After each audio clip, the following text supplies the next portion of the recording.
Hi hello friends and welcome to Tamil football. So ரொம்ப நாள் கழிச்சு உங்களை மீட் பண்ணுறது எனக்கு ரொம்ப சந்தோஷம்.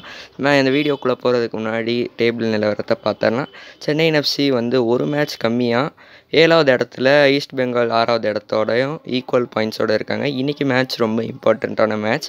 சென்னை எஃப்சிக்கு கீழே இருக்க நார்த் ஈஸ்ட் யுனைட்டடோட இந்த மேட்ச் சம்மந்தமாக ஓவன் கோயில் என்ன சொல்லியிருக்காருன்னா, நம்ம 2 மேட்ச்சை ஜெயிச்சிருக்கோம் அண்ட் அந்த கான்சன்ட்ரேஷனோடய நாங்கள் விளையாடணும்னு சொல்லியிருக்காரு.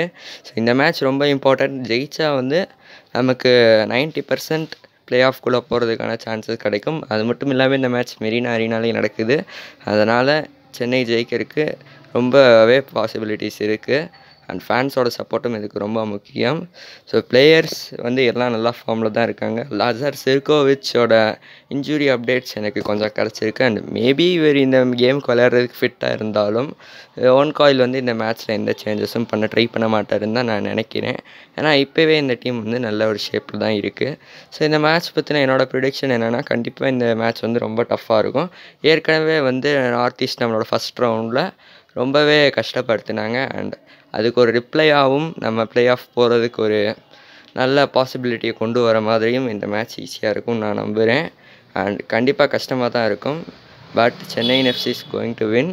கண்டிப்பாக ஒரு கிரேட்டர் தென் 2 கோல்ஸ் நம்ம எதிர்பார்க்கலாம். வீடியோ பிடிச்சிருந்தால் லைக் பண்ணுங்கள் அண்ட் உங்களோட தாட்ஸையும் கீழே கமெண்ட் பண்ணுங்கள். தேங்க்யூ.